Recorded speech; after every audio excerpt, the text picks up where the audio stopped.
Today we're diving into the spine-chilling world of Resident Evil board game, where survival is the name of the game. Are you a fan of the iconic horror video game series?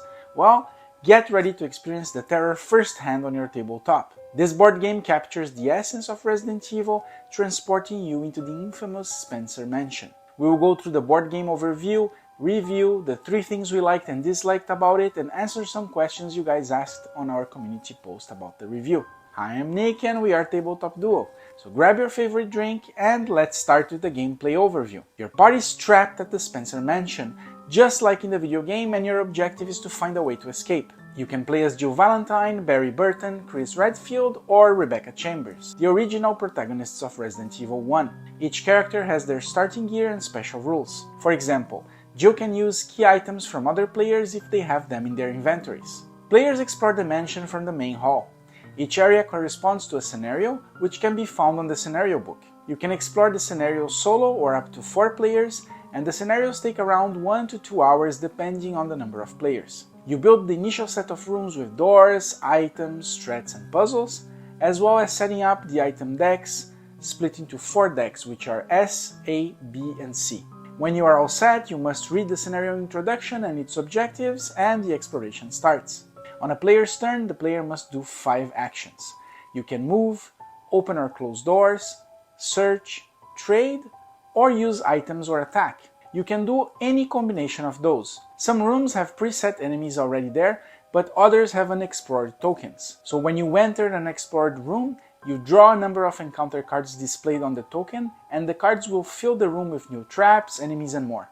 You can have situations like in the video game where you go into a room and a zombie crawls from under the bed, for example, or all of a sudden you're surrounded by them. And then they just... You attack enemies by rolling a few blue and red dice according to the weapon stats cards, and you reduce your ammo using the weapon's ammo dial. As players explore, they get access to more powerful weapons like the shotgun, the grenade launcher and the rocket launcher. If an enemy is defeated, you spawn a corpse token in its place. Corpses are an important gameplay element, as when you move over one, you must roll a dice that could bring that zombie back to life. Some encounter cards will also use the corpses to spawn new zombies, but luckily you can use a lighter and the kerosene to burn the corpses. You explore rooms in search of items that will replenish your ammo, health or accessories. You also explore in search of key items that will help you solving puzzles to complete the scenarios and unlock other areas of the mansion. But players have a limited inventory, so they must choose what to carry with them as they explore. Once you have performed your 5 actions, it's time for the reaction phase, or the enemy's turn if I might say. Players move enemies in the same tile or adjacent tile towards the active player and perform their reactions if they are in attack range. Players can use their evade rolls to dodge, but if they don't, they will receive damage points. If a player character reaches the last section of their health board and they receive another damage, they become unconscious. Another player can use the first aid spray to resuscitate them.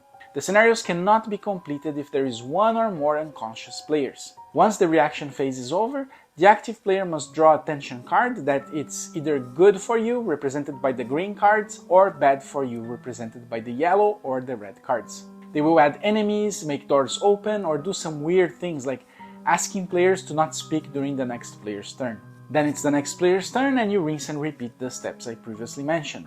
The scenario expands as you explore to not give you all the information right away. When you enter a room that expands the scenario, you must pick up more tiles and set up as displayed on the scenario cards. You might also find missions or narratives that will make you experience unique events, like investigating the whereabouts of a missing Alpha or Bravo team member. Once you solve the objective, you complete the scenario. And you fail scenario if you empty your tension deck. Players can use the typewriter and the ink ribbon to reshuffle the tension deck, granting extra breath, but these are not common.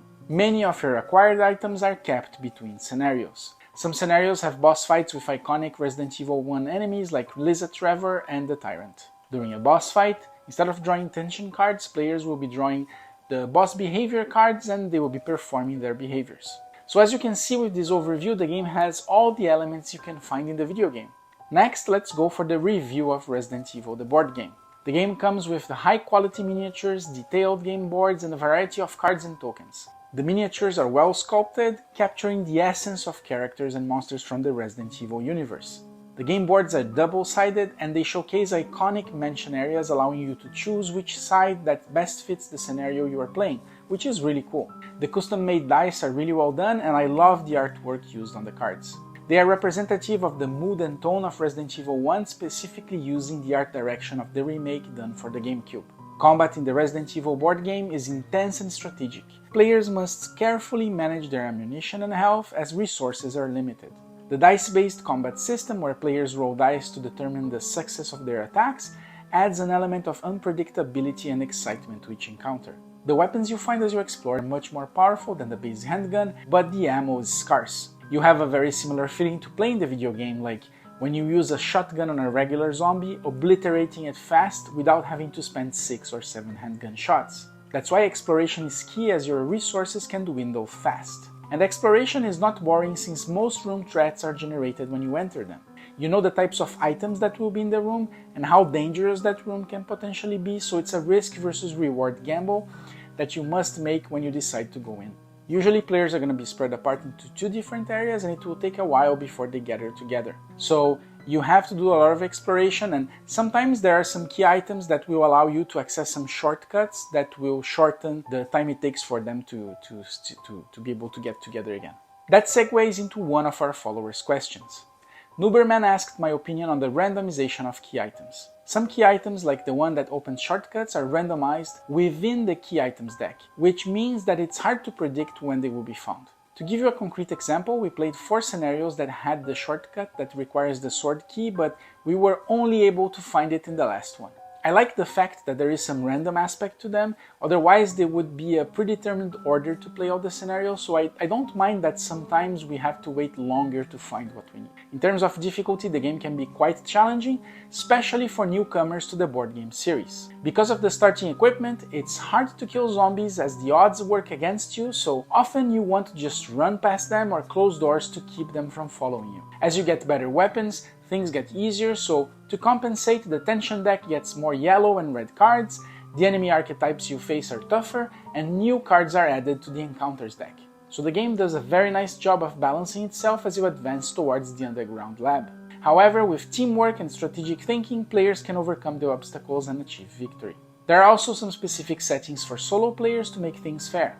Josh, another one of our followers, asked how it compares with the original Dark Souls, the board game, and the answer is that in terms of difficulty, it's easier since you have more ways to deal with the enemies. In Dark Souls, you have to defeat every enemy on a tile, while in this game, you can just decide to avoid them. In terms of replayability, the game is well thought to avoid becoming stale after playing a bunch of scenarios. In general, I would say that it's a very good representation of the video game in the board game format. So kudos to the Steamforged games and all the team that worked on it. Talking about kudos, let's go for the 3 things we liked and disliked about the game. Starting with the things that we liked, the first one is the scenario exploration. It's really fun to explore each scenario, not knowing the dangers that you will face, and when you get to go to an area that is added later in the map, there is an extra layer of tension. I like that the game tells you the risk versus reward each room has before you go into it, so if you're low on health, you can make a different route. Another nice element, which is present in other Resident Evil board games that I like, is that the characters are spread apart in the scenario, so everyone gets their fair share on this exploration. In other games, characters are put together early on, and the excitement of exploring a room first goes to the player that gets to play before you. So I prefer the way they did here, which again matches with the experience when you play a Resident Evil game. The next thing we liked was the mansion exploration. You start in the main hall and you explore all the adjacent rooms, which once completed allow you to go deeper and deeper inside the mansion. I feel like playing the video game and give players a lot of agency deciding where to go next. And the last thing we liked is that the game contains a lot of classic puzzles for the video game, which changes the dynamics when you're playing the scenario. So it's not going to be just about killing zombies all the time.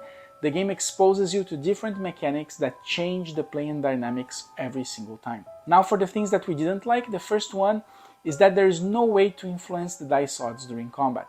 I wish we could slightly change the odds to make the combat less unpredictable. It's very frustrating to roll 3 dice, to shoot 3 times with the handgun, multiple turns and having 0 hits because the dice just went on a kind of a losing streak. That's really bad. The second thing we didn't like is the lack of bosses in the base game. The spider, the shark, the snake and the plant have all been moved to the expansion, so you only get to play against Lisa and the tyrant. The boss fights are really cool, and For overall value, it would have been great if they had like 3 to 4 bosses without you needing to buy another expansion. For the third thing that we didn't like, that goes for the tiles. I find that the tiles are very dark, so it's hard to actually see what's under them and kind of like enjoy the visual of the tiles. They could have made them a little bit like less darker because yeah, it's really intense, I would say. If you like the review, go check our unboxing video for the base game and Kickstarter stretch goals over here, or have a look at some other cool review that we have done, like for example for The Witcher Old World. Thanks for watching and see you next time. Bye!